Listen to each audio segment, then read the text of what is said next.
Hello everyone, this is fourth part of Democratic Resurgence chapter from class 12 Political Science, and in this fourth part onwards we will start our discussion on whatever the content given in your book regarding the emergency, that is the crisis of democratic order chapter number 6 in your book of class 12 Political Science. So in this fourth part our focus of our discussion will be on the reasons and the causes the background of the internal emergency of 1975.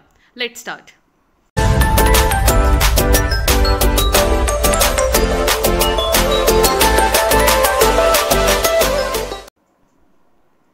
See, internal emergency time period, that is from 1975 to 1977, that time period is actually regarded as the darkest period of Indian democracy. और वो जो internal emergency था that was proclaimed by then prime minister of India at that time missus Indira Gandhi. So we will understand in this part what were the possible reasons, that is causes and background of at that particular time period जिसके वजह से internal emergency declare करना पड़ा. Let's understand point wise all the top scenarios prevalent that time. Now first of all understand the economic context in that time period. देखो 1967 में ऐसा election था जिसमें बेसिकली जो कांग्रेस पार्टी जो थी Indian national Congress party, it lost its power in nearly around 9 states. Okay, तो कुछ स्टेट्स में, मेजॉरिटी स्टेट्स में कोलिशन गवर्नमेंट फॉर्म हुए थे and in Madras state DMK party came to power. Fine. Lok Sabha के इलेक्शन में Indian national Congress party it maintain its power, but yes as compare to 1952 election उतना उसका परफॉर्मेंस उतना अच्छा नहीं था. फाइन. और 1969 में Congress party split into 2 parts, one Congress O और दूसरा था कांग्रेस आर. कांग्रेस ओ में वो सारे सिंडिकेट के मेंबर थे एंड कांग्रेस आर जो था that was Indira Gandhi group.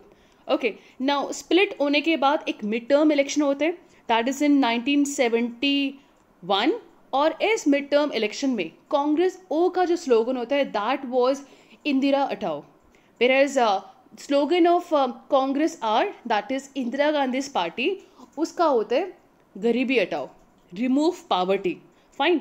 और ये जो रिमूव पावर्टी जिस स्लोगन को उन्होंने यूज़ किया था, she actually done very well in this election. और Congress party that is the Indian national Congress कहीं ना कहीं यहाँ पर 1971 में उसका जो पावर 67 में डिक्लाइन हुआ था, यहाँ पर एक तरीके से रिस्टोर हुआ, उसका पोजीशन का दोबारा रिस्टोर हो गया 1971 में at the Lok Sabha level that is central level, and 1972 में फिर स्टेट के इलेक्शंस होते वहाँ पर भी वो बहुत अच्छा परफॉर्म करते. तो like the situation went on quite well for this Congress party. Fine. But 1971 के जो इलेक्शन के बाद बहुत सारे प्रॉब्लम्स होते जिसके वजह से हमारी जो इकोनॉमिक कंडीशन होती है इंडिया की that goes down drastically. Now कौन कौन से थे? सबसे पहले Bangladesh crisis, east Pakistan west Pakistan के कन्फ्लिक्ट होते हैं that led to this formation of this Bangladesh country, जन्म होता है वहाँ पर उस टाइम पे. तो बांग्लादेश का क्राइसिस ये था कि बहुत सारे रेफ्यूजीज जो से बांग्लादेश से वो इंडिया में आए थे, nearly around 8 million refugees from Bangladesh they came to India. और उसके बाद इंडिया और पाकिस्तान का वॉर भी होता है 1971 में. फाइन. और इस वॉर के बाद ये होता है कि that the US that is United States of America it stopped its aid to India. तो यानी यूएसए की गवर्नमेंट से हम बहुत ज़्यादा बेसिकली फूड ग्रेन्स को उनसे इम्पोर्ट करते थे, because this is that time period 1960s जो टाइम डेकेड जो है that is regarded as the dangerous decade in Indian history after independence. Because इस डेकेड में हम बहुत सारे मल्टीपल प्रॉब्लम्स को फेस कर रहे थे. एक्सट्रीम फूड का शॉर्टेज था, so we were importing food grains from the other countries, specially from United States of America. But 1971 के वॉर में USA was supporting Pakistan, so इसीलिए इस वॉर के बाद ये हुआ कि अल्टीमेटली यूएसए ने इंडिया को जो एड प्रोवाइड करते थे, जो उनसे हम फूड ग्रेन्स परचेज करते थे, दे स्टॉप दैट एड.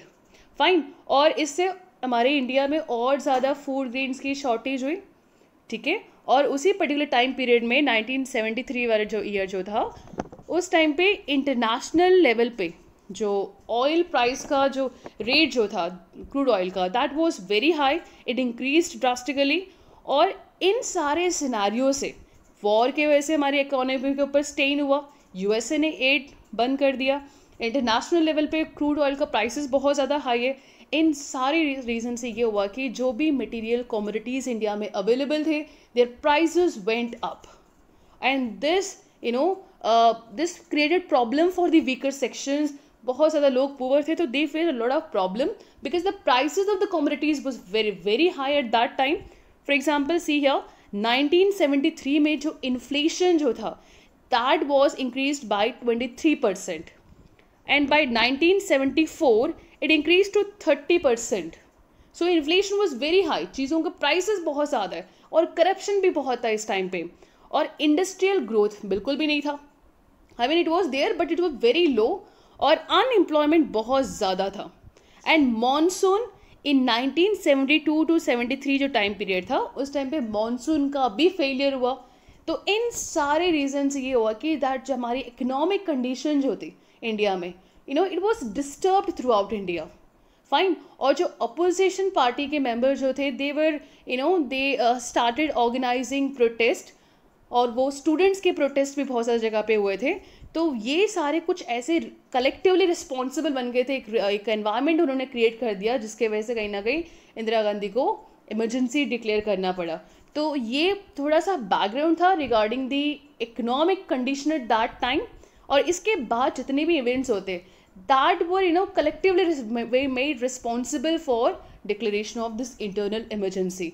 ना उन सारे इवेंट्स को अब हम डिस्कस करेंगे। सबसे पहले गुजरात एंड बिहार मूवमेंट, ये हम डिस्कस करेंगे, एंड देन उसके बाद आएगा that is Bihar movement is also known as JP movement, and Gujarat movement is also known as Navnirman movement. Okay, then railway strike of 1974 वो डिस्कस करेंगे। The Naxalite movement को discuss करेंगे which started in 1967, और उसके बाद हम discuss करेंगे regarding the conflict of the legislature with judiciary, and then the last immediate cause for the imposition of internal emergency at that time, the Allahabad High Court decision. Fine. तो ये सारे ही जो जितने भी टॉपिक मैंने अभी mention किया था, जो इस स्लाइड्स में आपके येलो डार्क येलो में हाईलाइटेड है, ये सारे वो पॉसिबल रीजंस थे जिसके वजह से इंटरनल इमरजेंसी डिक्लेयर करना पड़ा। ये कुछ ऐसे एनवायरनमेंट को उस टाइम पे क्रिएट कर दिया था जिसके वजह से इंटरनल इमरजेंसी डिक्लेयर उन्हें करना पड़ा इंदिरा गांधी को।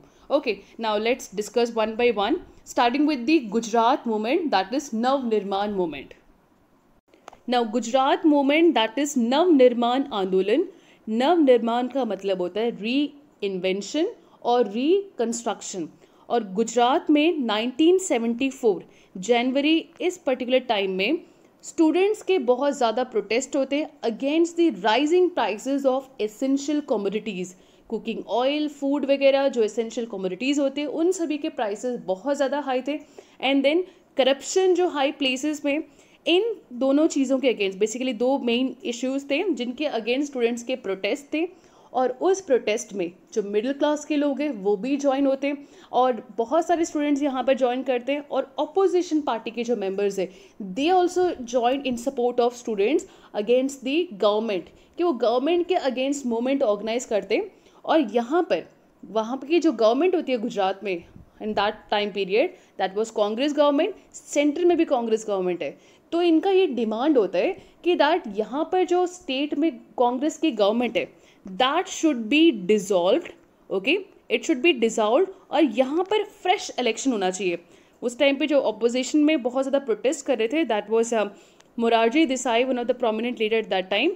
कांग्रेस ओ के मेंबर है ये, ओके, पहले ये कांग्रेस में ही थे, तो बट 1969 में कांग्रेस का स्प्लिट हुआ, कांग्रेस ओ जिसमें सिंडिकेट, मोरारजी देसाई ये सारे एक साइड थे, एंड देन कांग्रेस आर जिसमें इंदिरा गांधी और इंदिरा गांधी के जो सपोर्टर थे वो थे, ठीक है।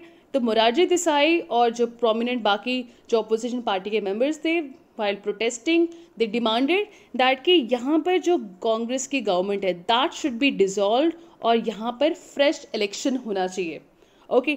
और इतना ज़्यादा प्रेशर होता है कि अल्टीमेटली वहाँ पर जो उस टाइम के जो चीफ मिनिस्टर होते हैं चिमन भाई पटेल, वो बेसिकली उनको रिज़ाइन करवा देते हैं, एंड देन उनके रिज़ाइन करने के बाद यहाँ पर इम्पोज हो जाता है प्रेसिडेंट रूल।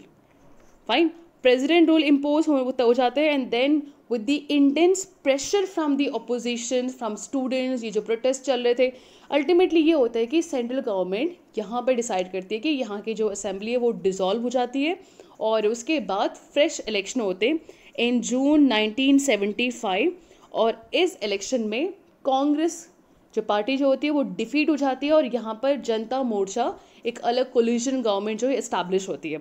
ओके, तो यहाँ पर जो डिमांड था that this government should be dissolved, Gujarat के मूवमेंट के थ्रू वो बेसिकली सक्सेसफुल हुआ। ओके, यहाँ पर लोगों ने एक तरीके से अपना गुस्सा दिखाया, स्टूडेंट्स ने, जो मिडिल क्लास ने, जिस तरीके से एसेंशियल चीज़ों के प्राइसेस हाई थे, and they prove that they have the strength कि वो किसी भी गवर्नमेंट को इस तरीके से वहाँ पर डिसॉल्व कर सकते हैं with their protest and all. Fine, और इस मूवमेंट से बाद दूसरा मूवमेंट होता है बिहार में। बिहार का भी गुजरात के टाइम पीरियड में ही स्टार्ट हो जाता है। ओके, और जयप्रकाश नारायण जो थे वो बिहार के मूवमेंट से एसोसिएट होते, ठीक है, वो गुजरात के मूवमेंट के पार्ट नहीं बनते, वो बिहार के मूवमेंट के पार्ट बनते। दैट्स वाई बिहार के मूवमेंट को जेपी मूवमेंट भी कहते हैं, जयप्रकाश नारायण मूवमेंट। और जो बिहार का मूवमेंट होता है उसका मेनली जैसे मार्च 1974 में स्टूडेंट्स के प्रोटेस्ट बहुत स्ट्रांगली ऑर्गेनाइज होते हैं, और यहाँ पर भी स्टूडेंट का प्रोटेस्ट है, गुजरात में भी वो स्टूडेंट का प्रोटेस्ट था। और यहाँ पर इश्यूज क्या होते हैं? अगेंस्ट राइजिंग प्राइसेस, फूड की जो शॉर्टेज है, स्केर्सिटी, एंड देन अनएम्प्लॉयमेंट के against, and then corruption at the high places. तो मोरलेस जो इश्यूज है वो ऑलमोस्ट सिमिलर है with the Gujarat state, Gujarat movement, that Nav Nirman आंदोलन। और यहाँ पर जो स्टूडेंट प्रोटेस्ट करते हैं वो जयप्रकाश नारायण जी को इनवाइट करते हैं to be part of this movement, because Jayaprakash Narayan ji जो थे उस टाइम पे वो पूरे एक्टिव पॉलिटिक्स से अपने आप को उन्होंने दूर रखा हुआ था, वो सोशल वर्क में इन्वॉल्व थे, बुधान मूवमेंट से एसोसिएटेड थे। उन्होंने क्या किया, उन्होंने एक कंडीशन रखा कि ओके, अगर ये दो कंडीशन से मैं इसे ज्वाइन करूँगा। नाउ कंडीशन क्या था? कंडीशन ये था कि एक तो ये जो मूवमेंट होगा ये नॉन वायलेंट तरीके से होगा, no violence. Okay, then second one, ये मूवमेंट सिर्फ और सिर्फ बिहार में ही लिमिटेड नहीं होगा, it will spread to different part of India.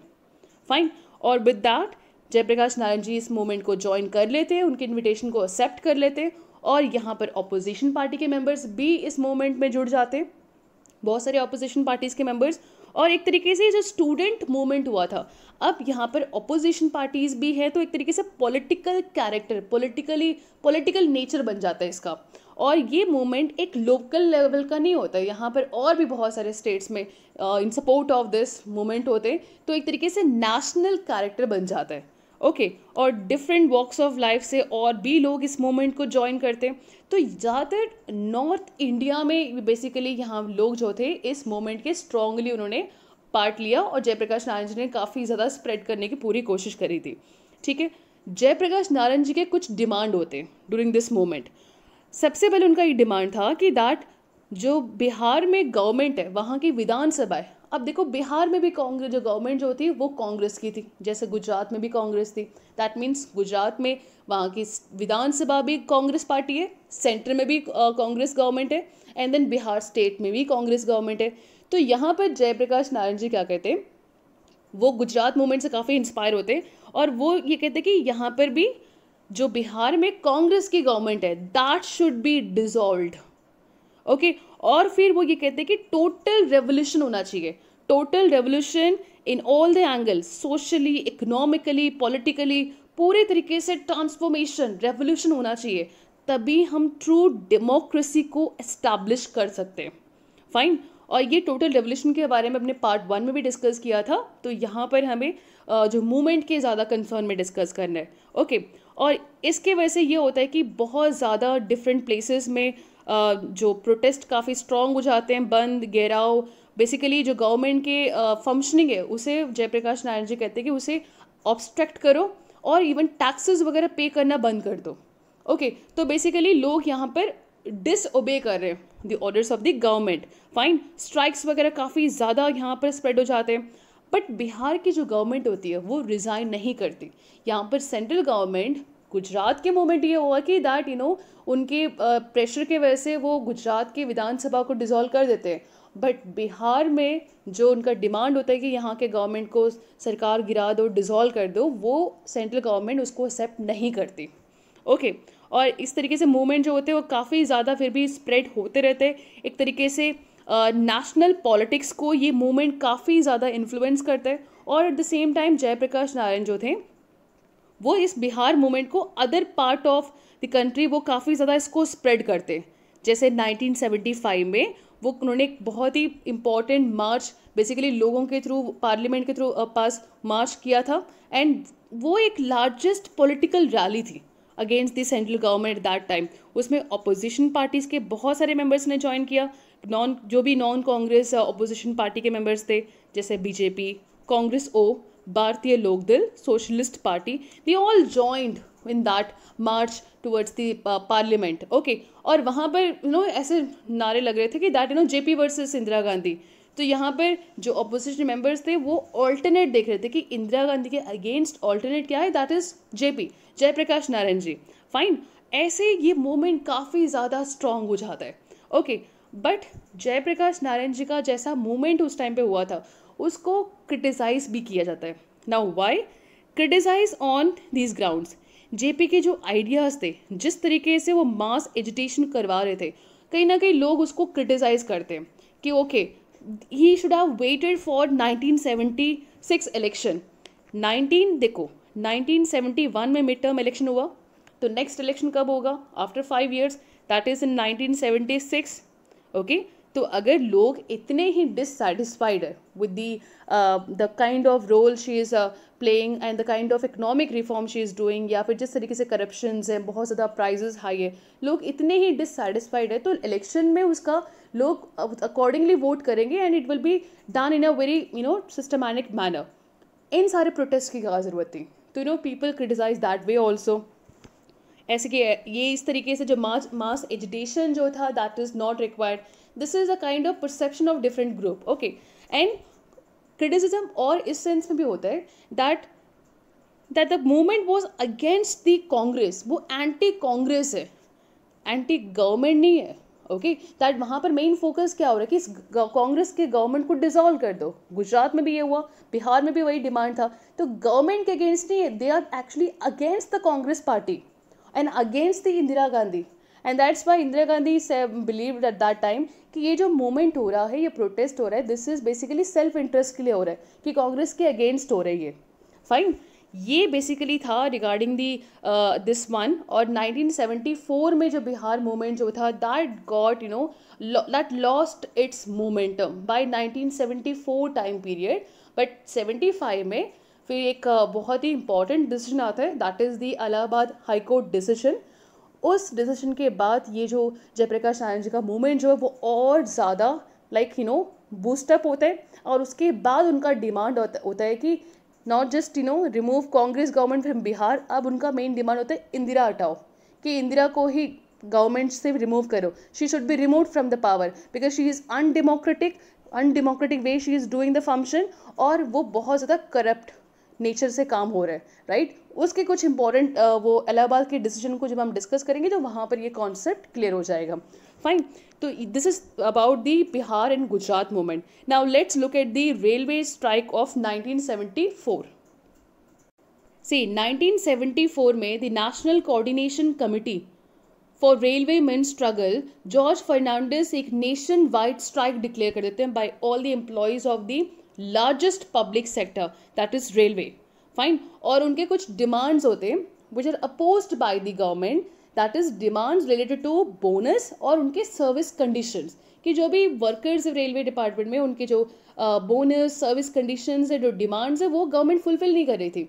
And slowly and gradually वो ये डिमांड करते हैं कि दैट शुड बी फुलफिल्ड, और उसके साथ साथ वो और भी बहुत सारे इश्यूज़ को रेज करते हैं, जैसे राइट्स ऑफ द वर्कर्स, उनके वर्किंग कंडीशंस। बट गवर्नमेंट इनके डिमांड्स को कंसिडर ही नहीं करती। It responded in a very negative manner. Government ने ये तक डिक्लेयर कर दिया था कि दैट दिस स्ट्राइक, एक लार्जेस्ट स्ट्राइक जो हुआ था रेलवे में इनका, जिसमें नियरली पूरे रेलवे डिपार्टमेंट के मेंबर जो थे, nearly around 70% of the members were protesting against the government. Government ने इस स्ट्राइक को इलीगल डिक्लेयर कर दिया। ओके, और इसके बहुत सारे जो इंपॉर्टेंट लीडर्स थे उनको अरेस्ट कर लिया और आर्मी को डिप्लॉय करके जो रेलवे ट्रैक्स है उनको प्रोटेक्ट किया फ्रॉम दिस प्रोटेस्टर्स। और अल्टीमेटली ये हुआ कि that this strike went on for 20 days। उसके बाद लाइक ये ऑफ हो गया था एंड देन जो भी इसकी डिमांड्स थे, जो सेटलमेंट्स थे, that not got fulfilled, but this created an disturbed environment at that time. Okay, तो ये था regarding the railway strike. Now let's look at the Naxalite movement at that time. See, Naxalite movement 1967 में start हुआ था।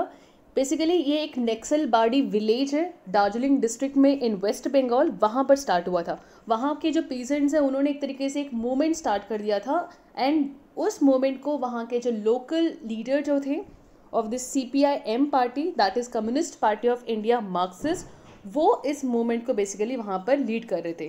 Fine, और धीरे धीरे slowly and gradually ये और स्टेट्स में भी स्प्रेड होता है। और सिंस ये नक्सलबाड़ी विलेज में स्टार्ट हुआ था, that's why we call it Naxalite movement.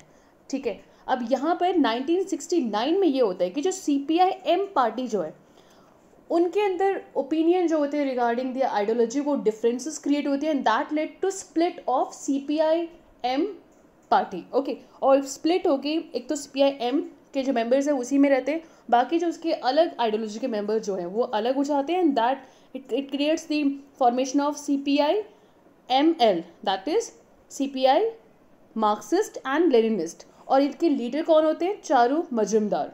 ठीक है, और ये चारू मजुमदार जो लीडर है और उनके सपोर्टर्स हैं, ये इस मूवमेंट को लीड करते हैं। और इस मूवमेंट में बेसिकली क्या करते हैं, ये कैपिटलिस्ट सिस्टम के अगेंस्ट होते हैं और जो लार्ज लैंड ओनर्स है, जो प्रोमिनेंट, जिनके पास बहुत ज़्यादा लार्ज लैंड है, उनसे वो लैंड स्नैच करके पुअर पीपल को, लैंडलेस पीपल को प्रोवाइड करते हैं। बेसिकली ये वायलेंट मेथड से एक अपने जो पॉलिटिकल गोल्स है उसको अचीव करते हैं। और ये जो पार्लियामेंट्री पॉलिटिक्स, डेमोक्रेसी, इन सब में ये बिलीव नहीं करते। ठीक है, कैपिटलिस्ट ऑर्डर के बिल्कुल अगेंस्ट होते हैं, जो एस्टैब्लिश्ड पॉलिटिकल सिस्टम है उसके भी अगेंस्ट होते हैं। और ये रेवोल्यूशंस लाना चाहते हैं, चेंज लाना चाहते हैं by using arms, by doing guerrilla warfare. Okay, चुपके से अटैक करना ताकि रेवोल्यूशन वहाँ पर हो।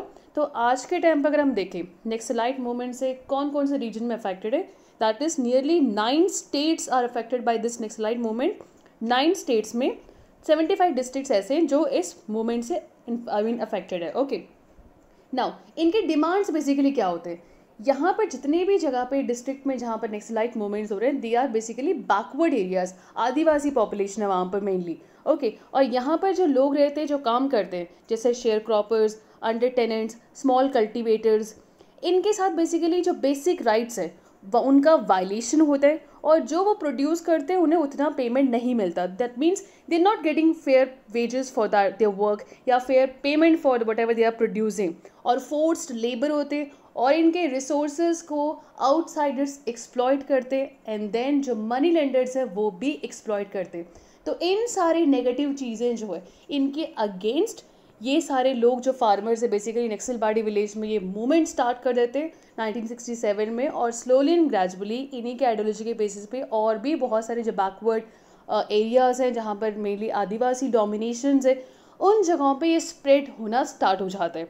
तो इससे भी एक एनवायरनमेंट जो है काफ़ी ज़्यादा डिस्टर्ब हो जाता है। और इस जो मूवमेंट हुआ था इसको जो सेंट्रल गवर्नमेंट होती है वो बेसिकली और even the West Bengal government वो बहुत ही स्ट्रॉन्ग मेथड के थ्रू इन्हें सप्रेस करती है नक्सलाइट मूवमेंट को। और इससे ये भी होता है कि जो ह्यूमन राइट एक्टिविस्ट है वो कहीं ना कहीं क्रिटिसाइज करते हैं कि that they violated the human rights of this people. Okay, वो कॉन्स्टिट्यूशनल नॉर्म्स को उन्होंने वायलेट किया। तो यहाँ पर क्या हो रहा है, एक तरफ बिहार मूवमेंट हुआ, फिर गुजरात मूवमेंट हुआ, राइट, तो सिचुएशन और रेलवे स्ट्राइक भी हुआ। तो यहाँ पर एक तरीके से बहुत ही ज़्यादा कन्फ्लिक्टिंग सिचुएशन, इंटरनली बहुत ज़्यादा प्रॉब्लम्स हो रहे हैं। ठीक है, उसके बाद होता है conflict with judiciary.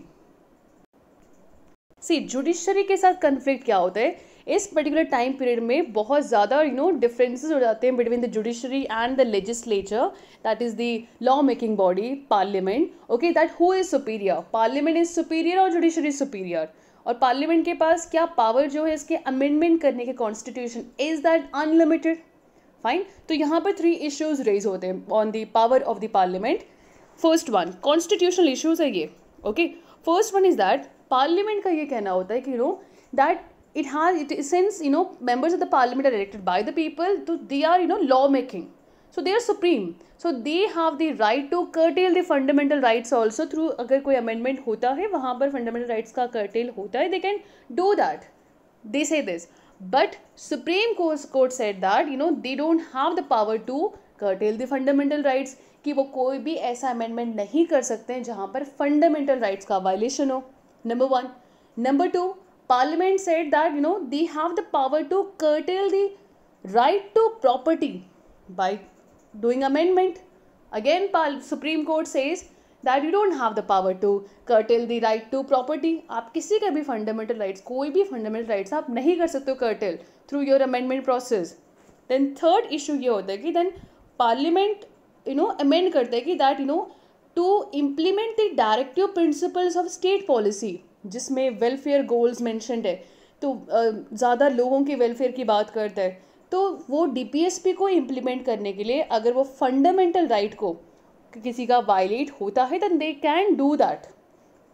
This is a statement of the parliament, whereas the Supreme Court says that again you cannot curtail the fundamental rights to implement the DPSP. तो यहाँ पर एक बहुत ज़्यादा कन्फ्लिक्ट हो रहा है between the judiciary and the parliament, और अल्टीमेटली ये हुआ एक बहुत ही इम्पॉर्टेंट हिस्टोरिक केस आता है, that was Kesavananda Bharati case. Kesavananda Bharati case in 1973, और उस केस में ये अनाउंस जजमेंट आता है कि that parliament have unlimited power to amend the constitution. Listen to my line carefully. Parliament have unlimited power to amend the constitution. पूरे के पूरे कॉन्स्टिट्यूशन को वो अमेंड कर ले, कोई भी पेज को अमेंड कर ले, कोई भी पार्ट को अमेंड कर ले, चाहे वो प्रेम्बल को भी अमेंड कर ले, but they can not violate the basic structures of the constitution. Now here basic structures means what? It means like जो लोगों के फंडामेंटल राइट्स हैं, equality, parliamentary form of government, free and fair elections को ensure करना. These all are basic structures. And again the judiciary said, अब इसके साथ जब भी पार्लियामेंट अमेंड करेगी तो इसमें जो बेसिक स्ट्रक्चर में क्या चीज़ें आएंगी, that will be decided by the judiciary. Okay, so basic structure doctrine जो इमर्ज हुआ था, that was emerge in this Kesavananda Bharati case. Now see here, this is Kesavananda Bharati, is no more with us. 6 सितंबर 2020 इनका death हो गया था, but through that Kesavananda Bharati case we got that doctrine of basic structure. तो यहाँ पर क्या हुआ, केशवानंद भारती केस आ गया है, तो यहाँ पर एक तरीके से पार्लियामेंट की पावर यहाँ पर कम हो चुका है कि उसको ये कह भी दिया कि ओके आप पूरे अमेंडमेंट कॉन्स्टिट्यूशन को अमेंड करना कर लो, जितना अमेंड करना कर लो, बट आप बेसिक स्ट्रक्चर को वायलेट नहीं कर सकते हो. और बेसिक स्ट्रक्चर क्या है, that will be decided by the judiciary. So here ये एक जो प्रोसेस जो हुआ, ये जो कन्फ्लिक्ट हुआ, उससे भी कहीं ना कहीं थोड़ा सा डिस्टर्बेंस क्रिएट हुआ. और इस कन्फ्लिक्ट जो जुडिशरी के साथ जो कन्फ्लिक्ट जो था, दो और इश्यूज थे जिसके वजह से और जुडिशरी के साथ थोड़ा सा कन्फ्लिक्ट हुआ. And what was that? Next ये था, इस केशवानंद भारती केस के बाद जो उस टाइम के हमारे चीफ जस्टिस ऑफ इंडिया जो थे सर्वमित्रा सिकरी, ये रिटायर हो गए थे. उसके बाद again next chief justice of India appoint करना है. नाउ फिर हुआ क्या, गवर्नमेंट ने instead of appointing the senior most member, जो एक कस्टम, एक प्रथा चलती हुई आ रही थी कि okay after the retirement of the chief justice of India, जो सीनियर मोस्ट जज जो होगा, that person will be made as the next chief justice of India. पर यहाँ पर ये हुआ, 3 सीनियर मोस्ट जज थे, उनको सुपरसीड करके जो 4th पोजिशन में जो थे इन द ऑर्डर, उनको बना दिया chief justice of India, next chief justice of India. That was A.N. रे, अजित नाथ रे. ओके, तो यहाँ पर ये देखो, ये सीनियर मोस्ट जज उस टाइम पे थे जिनमें से बनाना चाहिए था J.M. Chalet, A.N. Grover, K.S. Hegde. तो ये भी एक तरीके से कॉन्ट्रोवर्सी हुआ over the appointment of A.N. Ray. Fine, that government is appointing that person as next chief justice of India, जो कहीं ना कहीं गवर्नमेंट के पॉलिसी की तरफ अलाइन थे, उनको फेवर करने वाले पर्सन थे. ओके, और दूसरा एक और ये था, थर्ड वन, वो थर्ड इशू बेसिकली, एक तो हो गया that one over the constitutional issues वाला जो 3 पॉइंट्स हमने डिस्कस किया था, then the appointment of N Ray, and the third one ये था कि जो प्राइम मिनिस्टर के आसपास जो मेंबर्स जो थे, they were talking at that time that judiciary and bureaucracy commitment होना चाहिए, that they should be committed to the vision of executive and legislature, कि जो लेजिस्लेचर जो एग्जीक्यूटिव के जो विजन होते हैं उनके तरफ जुडिशरी और ब्यूरोक्रेसी को कमिटेड होना चाहिए, they should work accordingly, right. So यहाँ पर क्या हो रहा है, जुडिशरी के इंडिपेंडेंस को कहीं ना कहीं कर्टल हो रहा है यहाँ पर through such kind of comments, such kind of statements, fine. तो ये था with conflict with judiciary. Now उसके बाद आता है एक बहुत ही important decision, that was the Allahabad high court decision. ये वो इमीडिएट कॉज था जिसके वजह से इमरजेंसी डिक्लेयर करना पड़ा। Let's see that. देखो 1971 में जो इलेक्शन हुआ था, मिड टर्म इलेक्शन, उस मिड टर्म इलेक्शन में इंदिरा गांधी और ये जो पर्सन है दिस इज राज नारायण, जो इंदिरा गांधी के ऑपोजिशन में रायबरेली कॉन्स्टिट्यूएंसी से ये इलेक्शन फाइट करते हैं दोनों, ओके। और यहाँ पर राज नारायण वो डिफीट हो जाते हैं और इंदिरा गांधी जीत जाती है फ्रॉम द रायबरेली कॉन्स्टिट्यूएंसी। यहाँ पर बेसिकली इलेक्शन के बाद ये होता है कि जो राज नारायण जो होते हैं वो इंदिरा गांधी के अगेंस्ट एक पिटीशन फाइल कर देते हैं कोर्ट में, जिसमें वो ये कहते हैं कि that she done election mall practices, okay. और उन्होंने गवर्नमेंट के जो ऑफिसर्स हैं उनको यूज़ किया इन हर इलेक्शन कैंपेन, ठीक है। तो इलेक्शन माल प्रैक्टिस के केस स्टार्ट हो जाते हैं और 12 जून 1975 इस दिन इलाहाबाद में उस कोर्ट का जजमेंट होता है। और जज कौन होते हैं? जज, ये बिल्कुल याद रखना, बहुत इंपॉर्टेंट है, जगमोहन लाल सिन्हा। ये जो जस्टिस होते हैं, जज जो होते हैं, वो ये कहते हैं कि इंदिरा गांधी की जो इलेक्शन जो थी, जो बरेली कॉन्स्टिट्यूएंसी से जो उसने इलेक्शन फाइट किया था, वो ये डिक्लेयर कर देते हैं कि that was null and void, that कि उसे बिल्कुल माना नहीं जाएगा, इट इज़ इनवैलिड, और इंदिरा गांधी को 6 ईयर्स के लिए इलेक्शन कंटेस्ट करने से बार कर देते हैं, ओके। तो ये अनाउंसमेंट आती है ऑन 12 जून 1975। 12 जून 1975 को ही जब हमने गुजरात मूवमेंट का डिस्कस किया था, वहाँ पर जो स्टेट की विधानसभा की इलेक्शन बाद में होती है आफ्टर द प्रेसिडेंट रूल, और उस इलेक्शन में कांग्रेस गवर्नमेंट जो होती है, कांग्रेस पार्टी जो होती है, वो डिफीट हो जाती है। वहाँ पर जनता मोर्चा का सरकार बनता है, वो भी इसी दिन ही वहाँ पर भी रिजल्ट आता है। तो दोनों चीज़ें एक टाइम पे हो गई। तो you can imagine the kind of emotional emotions of Indira Gandhi eight that time, कि कैसी उनकी माइंड सेट रहा होगा उस पर्टिकुलर टाइम पीरियड में, दैट कि गुजरात के इलेक्शन में कांग्रेस हार जाती है और उसी पर्टिकुलर टाइम पीरियड में इलाहाबाद हाई कोर्ट का उनका केस का वर्डिक्ट भी आता है, जिसमें उन्हें वो उनके जो इलेक्शन के इलीगल डिक्लेयर कर देते हैं, इनवैलिड, एंड देन 6 ईयर्स के लिए बार कर देते हैं, फाइन। और ऐसे में ये होता है कि ऑफकोर्स जो इलाहाबाद हाई कोर्ट जो होता है वो बेसिकली 20 डेज़ का टाइम देता है कि ओके, जो कांग्रेस आर जो है, since Indira Gandhi belong to Congress R at that time, तो उन्हें वो 20 डेज़ का टाइम देते हैं कि टू मेक अरेंजमेंट, ताकि इंदिरा गांधी की जगह को रिप्लेस करो। और यहाँ पर बेसिकली ये हो जाता है कि दैट वो अपील कर देती है इस वर्डिक्ट को इन द सुप्रीम कोर्ट, और supreme court conditional partial stay put कर देते हैं on this order, that conditional stay of execution on 24 June 1975, okay. तो ऐसे में सिचुएशन ये हो जाता है कि दैट जो ऑपोजिशन पार्टीज़ होते हैं और जो जयप्रकाश नारायण जो बिहार मूवमेंट को लीड कर रहे थे, they all started protest strongly against the central government. अब उनका ये डिमांड होता है कि ये जो करप्ट तरीके से या फिर जो माल प्रैक्टिस करके जो इलेक्शन में जीत के आई थी Indira Gandhi, she should be removed, she should B resign from the government, और ये अनडेमोक्रेटिक तरीके से, ऑथोरिटेरियन तरीके से जो काम करें, she should be removed from the post, okay. तो opposition parties led by JP पूरा बहुत ज़्यादा स्ट्रांगली रिएक्शन होता है over this Allahabad high court verdict, और उनका यही डिमांड होता है कि that she should be resigned. और इसलिए ये होता है कि मैसिव प्रोटेस्ट होते हैं इन रामलीला, दिल्ली रामलीला ग्राउंड में ऑन 25 जून 1975, ओके। 25 जून को ये होता है, 24 जून को ही सुप्रीम कोर्ट ने पार्शियल स्टे दिया था, और जेपी जो होते हैं जयप्रकाश नारायण जी, वो ये डिक्लेयर कर देते हैं कि पूरे नेशन वाइड सत्याग्रह करना है फॉर ताकि जो इंदिरा गांधी है वो रिज़ाइन कर दें from her prime ministership, okay और वो आर्मी को, पुलिस को और जितने भी गवर्नमेंट एम्प्लॉयज़ है उन्हें वो मोटिवेट करते हैं कि that you should not obey the illegal and immoral orders of the government. That उन्हें एक तरीके से मोटिवेट करते हैं कि आप मत ऑर्डर ओबे करो, बिकॉज वो कहते हैं कि गवर्नमेंट के ऑर्डर तो इलीगल और इमोरल है, व्हाई शुड ओबे दैट। और ऐसे सिचुएशन में, इतना जो क्रिटिकल सिचुएशन होता है, ऐसी डिस्टर्बेंस में फाइनली 25 जून 1975 को ही, जब वो रामलीला मैदान में प्रोटेस्ट चल रहे होते against Indira Gandhi for a resignation, 25 जून को ही 1975 को prime minister that time Indira Gandhi, उस टाइम के जो प्रेसिडेंट होते हमारे इंडिया के फखरुद्दीन अली अहमद, उनको वो रिकमेंड करती हैं कि emergency should be declared on the ground of ground of internal disturbance, कि यहाँ पर बहुत ज़्यादा डिस्टर्बेंस हो रहा है, थ्रेट हो रहा है for our internal security, so hence emergency should be declared। Okay और emergency डिक्लेयर करने का जो प्रोविजन है that is given in the article 352, that is national emergency इसमें मैंशनड है।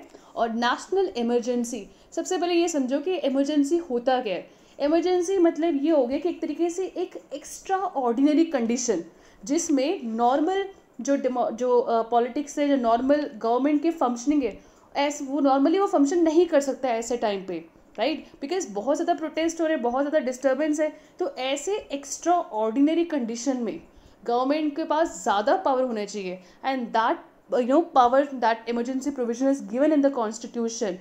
और उसमें से एक इमरजेंसी जो है that is national emergency. National emergency 3 grounds में डिक्लेयर कर सकते हैं। सबसे पहले अगर इंडिया का किसी और कंट्री का वॉर हो रहा हो, या फिर एक्सटर्नल अग्रेशन है कि बाहर से हमारे कंट्री के ऊपर कोई अटैक कर सकता है, तो जब भी इमरजेंसी को on the ground of war और एक्सटर्नल एग्रेशन के ग्राउंड में जब हम इमरजेंसी डिक्लेयर किया जाता है, उस टाइम उसे कहते हैं हम external emergency has been declared in the country. Fine. अगर emergency on the ground of internal disturbance में करते हैं, उसे हम कहा जाता है इंटरनल इमरजेंसी। ओके और अब बाद में इमरजेंसी के बाद इंटरनल जो डिस्टर्बेंस है, उस टर्म को रिमूव अमेंड करके आर्म्ड रिबेलियन वर्ड ऐड कर दिया। फाइन। ना वो जब हम कॉन्सिक्वेंस डिस्कस करेंगे तो वहाँ पर ये पॉइंट हम क्लियर करेंगे। नाउ सो ये बेसिकली डिक्लेयर हो जाता है, और उसी दिन सिंस 25 को रात को करते तो 26 को ही कैबिनेट को भी इन्फॉर्मेशन मिलता है, प्रेसिडेंट का फिर ऑर्डर आता है, तो इसीलिए बहुत सारी जगह पे आपको 25 लिखा होगा जून, और कुछ जगह पे 26 जून भी लिखा होगा। ओके और नेक्स्ट डे क्या होता है, आफ्टर मिडनाइट के बाद, दैट इज़ 25 के मिडनाइट के बाद जो इलेक्ट्रिसिटी होते हैं to the leading newspaper office वगैरह, वो सारा डिसकनेक्ट कर देते, और मॉर्निंग में बहुत सारे जो लीडर्स होते, leaders and workers of opposition parties, उन सबको अरेस्ट कर देते हैं, बिकॉज 25 को तो प्रोटेस्ट कर रहे थे, तो उन सभी को अरेस्ट किया जाता है। और जो कैबिनेट होती है, that is the high level जो मिनिस्टर्स का जो बॉडी है यूनियन लेवल पे, वो जो कैबिनेट मिनिस्टर्स है उनको बेसिकली सुबह morning 6 o'clock, that is 26 June, morning 6 AM को उन्हें इन्फॉर्म किया जाता है कि that emergency has been proclaimed by the president. Okay तो यहाँ पर एक क्रिटिसिज्म जो होता है ये है कि दैट प्रेसिडेंट ने कैबिनेट के अप्रूवल के थ्रू नहीं किया, just on the recommendation of prime minister president ने अप्रूव कर दिया। तो ये एक क्रिटिसिज्म होता है कि कैबिनेट की सहमति नहीं थी, उन्हें तो पता ही नहीं था कि इमरजेंसी को डिक्लेयर किया जा रहा है। नाउ अब इमरजेंसी के टाइम पे बेसिकली होता क्या है, गवर्नमेंट के पास क्या पावर्स होते हैं। As I mention earlier, emergency एक ऐसा एक्स्ट्रा ऑर्डिनरी कंडीशन है जिसमें नॉर्मल डेमोक्रेटिक पॉलिटिक्स फंक्शन नहीं कर सकती। तो ऐसे में गवर्नमेंट के पास कुछ स्पेशल पावर्स मिलते हैं with the proclamation of emergency. वो क्या स्पेशल प्रोविजंस हैं, ये 2 मेन पॉइंट को याद रखो, बहुत सारे हैं, ये 2 मेन इंपॉर्टेंट है। दैट इज जो हमारी फेडरल स्ट्रक्चर है, okay, that will be converted to unitary form of government. That means जो हमारे जिस तरीके से पावर्स डिवाइडेड है बिटवीन सेंटर एंड स्टेट वगैरह, तो फेडरल से हमारा यूनिटरी नेचर का बन जाएगा government system. First one. Second one, government के पास ये पावर आ जाएगा टू कर्टेल और रेस्ट्रिक्ट ऑल और any of the fundamental rights. Okay इसमें भी बाद में कुछ अमेंडमेंट्स हुए थे, वो हम बाद में डिस्कस करेंगे। सो ये 2 मेन पावर्स मिल जाते हैं with the proclamation of emergency. तो ये था regarding the reasons of I mean the proclamation of this emergency जो 1975 में हुआ था, बहुत ही बड़ा टॉपिक है, but it's very important. Now you can download this PDF from my Telegram channel. In next part, we will start with a discussion from the consequences of this emergency. Thank you for watching this video.